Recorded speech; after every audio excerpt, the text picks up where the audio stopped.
तो ये कहानी भगवान विष्णु और माता लक्ष्मी जी के बारे में है। बहुत अच्छी कहानी है। तो इस प्रकार है कि एक बार भगवान विष्णु जी शेषनाग पर बैठे बोर हो गए और उन्होंने धरती पर घूमने का मन बना लिया। वैसे भी कई साल बीत गए थे धरती पर आए और वह अपनी यात्रा की तैयारी में लग गए। स्वामी को तैयार होता देखकर लक्ष्मी माँ ने पूछा, आज सुबह सुबह कहाँ जाने की तैयारी हो रही है? विष्णु जी ने कहा है लक्ष्मी, मैं धरती लोक पर घूमने जा रहा हूँ। तो कुछ सोचकर लक्ष्मी माँ ने कहा, हे देव, क्या मैं आपके साथ चल सकती हूँ? भगवान विष्णु ने 2 पल सोचा, फिर कहा, एक शर्त पर तुम मेरे साथ चल सकती हो। तुम धरती पर पहुंचकर उत्तर दिशा की ओर बिल्कुल मत देखना। इसके साथ ही माता लक्ष्मी ने हाँ कह के अपनी बात मनवा ली और सुबह सुबह माँ लक्ष्मी और भगवान विष्णु धरती पर पहुंच गए। अभी सूर्य देवता निकल रहे थे। रात बरसात होकर हटी थी। चारों ओर हरियाली ही हरियाली थी। उस समय चारों ओर बहुत शांति थी और धरती बहुत ही सुंदर दिख रही थी और माँ लक्ष्मी मंत्रमुग्ध होकर धरती को देख रही थी और भूल गई कि पति को क्या वचन देकर आई है और चारों ओर देखती हुई कब उत्तर दिशा की ओर देखने लगी पता ही नहीं चला। उत्तर दिशा में माँ लक्ष्मी को एक बहुत ही सुंदर बगीचा नजर आया और उस तरफ से भीनी भीनी खुशबू आ रही थी और बहुत ही सुंदर सुंदर फूल खिले थे। यह एक फूलों का खेत था और माँ लक्ष्मी बिना सोचे समझे उस खेत में गई और एक सुंदर सा फूल तोड़ लाई।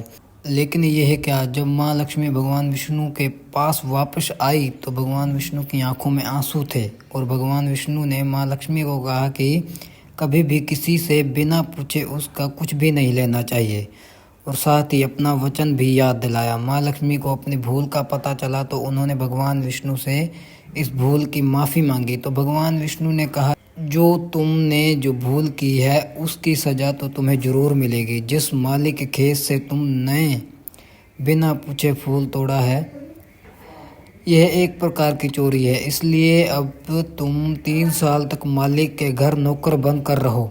उसके बाद मैं तुम्हें वैकुंठ में वापस बुलाऊंगा। माँ लक्ष्मी ने चुपचाप सर झुकाकर हाँ कर दी और माँ लक्ष्मी एक गरीब औरत का रूप धारण करके उस खेत के मालिक के घर गई। घर क्या, एक झोपड़ा था और मालिक का नाम माधव था। माधव की बीवी, 2 बेटे और 3 बेटियां थी।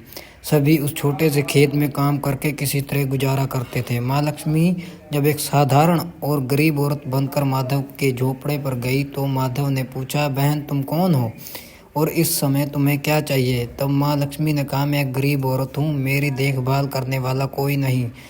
मैंने कई दिनों से खाना भी नहीं खाया। मुझे कोई भी काम दे दो, साथ में मैं तुम्हारे घर का काम भी कर दिया करूँगी। बस मुझे अपने घर में एक कोने में आसरा दे दो। माधव बहुत ही अच्छे दिल का मालिक था।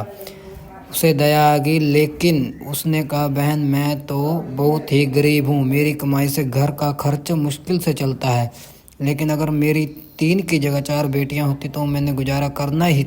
अगर तुम मेरी बेटी बनकर हमारे जैसा रूखा सूखा खा सकती हो, जैसे हम खाते हैं, उसमें खुश रह सकती हो, तो बेटी अंदर आ जाओ।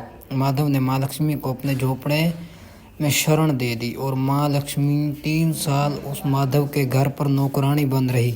जिस दिन माँ लक्ष्मी माधव के घर आई थी उससे दूसरे दिन माधव को इतनी आमदनी हुई फूलों से कि शाम को एक गाय खरीद ली। फिर धीरे धीरे माधव ने काफ़ी ज़मीन खरीद और सबने अच्छे अच्छे कपड़े भी बनवा लिए और फिर एक बड़ा पक्का घर भी बनवा लिया। बेटियों और बीवी ने गहने भी बनवा लिए और अब मकान भी बहुत बड़ा बनवा लिया था। माधव हमेशा सोचता था कि मुझे ये सब इस महिला के आने के बाद मिला है। धीरे धीरे 3-4 साल बीत गए थे, लेकिन माँ लक्ष्मी अब भी घर में और खेत में काम करती थी। एक दिन माधव जब अपने खेतों से काम खत्म करके घर आया तो उसने अपने घर के सामने द्वार पर एक देवी स्वरूप गहनों से लदी एक औरत को देखा। ध्यान से देखकर पहचान गया रहे, यह तो मेरी मुँह बोली चौथी बेटी यानी वही औरत है, और पहचान गया कि ये तो माँ लक्ष्मी है। अब तक माधव का पूरा परिवार बाहर आ गया था और सब हैरान होकर माँ लक्ष्मी को देख रहे थे। माधव बोला, है माँ, हमें माफ़ कर दें, हमने तेरे से अनजाने में घर का और खेत का काम करवाया है। माँ, ये कैसा अपराध हो गया है, माँ हम सबको माफ़ कर दो।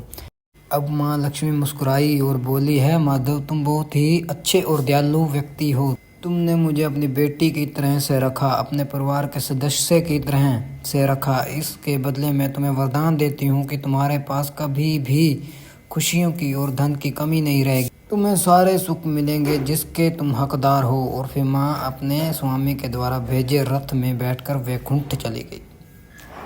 तो ये कहानी आपको कैसी लगी कमेंट करके ज़रूर बताएं। सब्सक्राइब करें।